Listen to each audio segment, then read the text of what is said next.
Welcome to I dream. It's me Anusha Komal. ఇవాళ మన guest doctor Rajesh గారు, జనరల్ ఫిజిషియన్. వారితో మాట్లాడదాం. నమస్తే డాక్టర్. నమస్తే మ్యామ్. డాక్టర్ గారు, షుగర్ లెవెల్స్ పెరగకుండా నార్మల్గా ఉండాలి అంటే అసలు ఏమేం చేయొచ్చు, ఏమేం చేసి అసలు షుగర్ని కంట్రోల్లో చేసుకోవచ్చు? సో ఈ క్వశ్చన్కి అక్నాలెడ్జ్మెంట్ కామా మనం అర్థం చేసుకోవాల్సింది ఏంటంటే హయ్యెస్ట్ ఆఫ్ డయాబెటిక్ పాపులేషన్ మన కంట్రీలో ఉంది. అవును. అండ్ అన్ఫార్చునేట్లీ సౌత్ ఆఫ్ ఇండియాలో ఎక్కువ శాతం మంది ఉన్నారు. అవును. పర్టికులర్గా ఇంకా స్టాటిస్టిక్స్ డేటా తీసుకుంటే హైదరాబాద్లో కూడా పాపులేషన్ ఎక్కువగా గ్రో అవుతుంది. సో వీటిలన్నిటికీ కారణం consumption of calories, okay, food ఎక్కువగా తినడం అండ్ ఇన్యాక్టివిటీ ఎక్కువగా ఉండడం. ఒక యావరేజ్ పర్సన్స్ లైఫ్ స్టైల్ తీసుకుంటే మనం తినే క్యాలరీస్కి మనం బర్న్ చేసే క్యాలరీస్కి చాలా డిఫరెన్స్ ఉంటుంది. ఓకే. సో ఆ కారణంగా ప్రపంచవ్యాప్తంగా ఉబ్బకాయం అనేది పెరుగుతుంది. సో డయాబెటీస్ అనేది డైరెక్ట్గా ఉబ్బకాయానికి లక్షణం. ఉబ్బకాయం ఉన్న వాళ్ళల్లో ఎక్కువ శాతం ప్రాబ్లం వచ్చేది blood pressure, cholesterol. Okay. So వాస్తవానికి నేను చెప్పదలుచుకుంది ఏంటంటే ఉబ్బకాయం ద్వారా ఇవన్నీ కనెక్ట్ అవుతున్నాయి. ఓకే. సో ఎప్పుడైతే ఉబ్బకాయం ఉంటుందో ఇన్ జనరల్గా మీరు ఉబ్బకాయం గురించి ఎక్కడన్నా డీటెయిల్గా చదివితే గ్యాస్ట్రిక్ ప్రాబ్లమ్స్ ఎక్కువ ఉంటాయి. లావుగా ఉన్న వాళ్ళకి గ్యాస్ట్రిక్ ప్రాబ్లమ్స్ ఎక్కువ ఉంటాయి, మలబద్ధకం ఎక్కువ ఉంటుంది, స్ట్రెస్ లెవెల్స్ పెరుగుతాయి. Okay.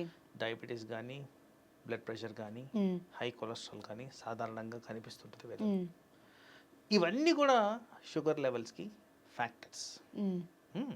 Consumption of calories, burning of calories. ఎవరైతే లావు ఉంటారో ఎక్సర్సైజ్ సరిగ్గా చేయలేరు. ఇది ఒక డేటా. సైంటిఫిక్ పరంగా తీసుకుంటే ఈ షుగర్ లెవెల్స్ కంట్రోల్ కావడానికి ఇన్సులిన్ అనేది ఇంపార్టెంట్. అవును. సో మనకు తెలిసింది ఏంటి, 90% పాపులేషన్లో ఈ టైప్ 2 డయాబెటీస్ అనేది కామన్. ఎక్కడైతే ఇన్సులిన్ సరిగ్గా పనిచేయట్లేదు ఆర్ ఇన్సులిన్ సఫిషియెంట్గా లేదు బాడీలో అని. సో ఉబ్బకాయంలో జరిగేది ఏంటి, బాడీ బాగా పెద్దగా అయిపోయింది, దానివల్ల ఆ ప్రొడ్యూస్ చేసే ఇన్సులిన్ సరిపోవట్లేదు కాబట్టి డయాబెటీస్ వస్తుంది. ఓకే. సో ఎప్పుడైతే ఇన్సులిన్ ఇన్ఎఫెక్టివ్ అయిపోతుంటుందో షుగర్ లెవెల్స్ పెరుగుతాయి. ఓకే. అదొక ప్రాబ్లం. తర్వాత జనరల్గా ఇలా ఉన్న వాళ్ళల్లో ఈ నిద్ర అనేది తక్కువ ఉంటుంది. నిద్రకి స్ట్రెస్కి కనెక్షన్ ఉంది. ఓకే, ఇవన్నీ కూడా హార్మోనల్ రెగ్యులేషన్ ద్వారా జరుగుతాయి. ఎప్పుడైతే నిద్ర తక్కువ పోతామో మనకి బ్రెయిన్లో స్ట్రెస్ లెవెల్స్ పెరుగుతాయి. This is automatic relation. అలా జరిగినప్పుడు ఇన్సులిన్ సరిగ్గా ప్రొడ్యూస్ కాదు. ఇన్సులిన్ ఎప్పుడైతే సరిగ్గా ప్రొడ్యూస్ కాదు మళ్ళీ షుగర్ లెవెల్స్ పెరిగేదానికి ఆస్కారం. సో ఇక్కడ అర్థం చేసుకోవాల్సింది ఏంటంటే షుగర్ లెవెల్స్ పెరగడానికి కారణం ఒట్టి ఫుడ్డే కాదు, stress, activity, exercise and sleep. ఇవన్నీ కరెక్ట్గా ఉంటే షుగర్ లెవెల్స్ రెగ్యులేట్ అవుతాయి. ఇది ఒకటి. తర్వాత ఒకసారి డయాబెటీస్ ఎస్టాబ్లిష్ అయిన తర్వాత ట్యాబ్లెట్ వేసుకునే విధానంలో కూడా చాలా ఇంపార్టెన్స్ గమనించాలి. ఆ టైప్ ఆఫ్ ట్యాబ్లెట్ బట్టి మనము అంటే డాక్టర్ గారు సూచనలు ఇస్తారు ఎలా చేసుకోవాలని. సో దాంట్లో మనం గమనించాల్సింది ఏంటంటే ఎప్పుడు వేసుకోమన్నారు. కొన్ని ట్యాబ్లెట్స్ అర్ధగంట ముందు వేసుకోమంటాం, కొన్ని ట్యాబ్లెట్స్ జస్ట్ బిఫోర్ ఫుడ్ వేసుకోమంటాం, కొన్ని ట్యాబ్లెట్స్ 3 పూట్ల పెడతాం, కొన్ని ట్యాబ్లెట్స్ 2 పూట్ల పెడతాం, కొన్ని ట్యాబ్లెట్స్ రాత్రిపూట పెడతాం. సో ఆ టైమింగ్ మీరు ప్రాపర్గా మెయింటైన్ చేస్తున్నారా లేదా. సో డయాబెటిక్ మానిటరింగ్ ఆఫ్ షుగర్స్లో ఈ మధ్య కాలంలో అంటే రీసెంట్ పాస్ట్లో కంటిన్యూస్ గ్లూకోజ్ మానిటరింగ్ అనేది ఒకటి వచ్చింది. ఆ కంటిన్యూస్ గ్లూకోజ్ మానిటరింగ్లో ఈ పర్సన్కి ఏ టైంలో ఎక్కువ వస్తున్నాయనే దాన్ని బట్టి డాక్టరు నిర్ధారించి ఆ మందులు ఆ స్ట్రెంత్లో పెట్టడం, దాని కంట్రోల్ తీసుకురావడానికి జరుగుతుంది. దాన్ని మినహాయించి మీరు కానీ మీ ఇష్టం వచ్చినట్టు తీసుకుంటే షుగర్ లెవెల్స్ కంట్రోల్ కావు. ఓకే.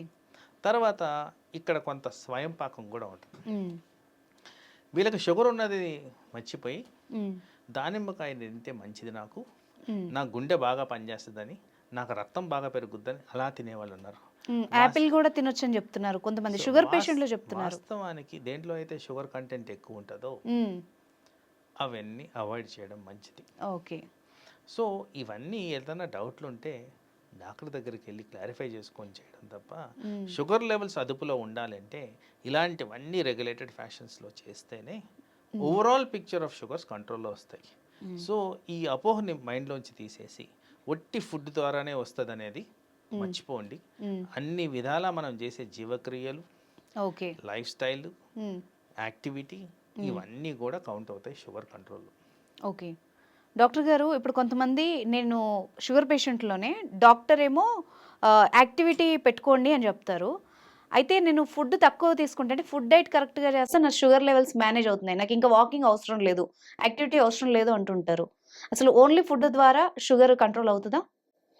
సో అగైన్ ఇక్కడ ఏం అర్థం కావాలంటే ఇనీషియల్ పార్ట్ ఆఫ్ డయాబెటీస్లో మనకు ఆ ఇన్సులిన్ సరిపోకపోవడం ఆర్ తక్కువగా ఉండడం ఆర్ సరిగ్గా పనిచేయకపోవడం వల్ల వస్తుంది. But over a period of time, ఇప్పుడు ఎలా అయితే జుట్టు తెల్లగా అయిపోయి రాలిపోతుంటుందో వయసు క్రమేణా వచ్చే మార్పులో, అలాగే ఇన్సులిన్ కూడా తగ్గిపోతూ వస్తుంది. సో మీరు చేసిన కంట్రోల్స్ ఏవైతే న్యాచురల్ పద్ధతుల్లో ఉన్నాయో అవి కొద్ది కాలం వరకే. ఆఫ్టర్ దట్ మనకి requirement of medicine, requirement of injections, requirement of regulation, నేను చెప్పిన విధంగా ఇవన్నీ చేస్తేనే మీకు షుగర్ కంట్రోల్ అనేది వస్తుంది. Okay. Right. Thank you very much doctor. Thank you.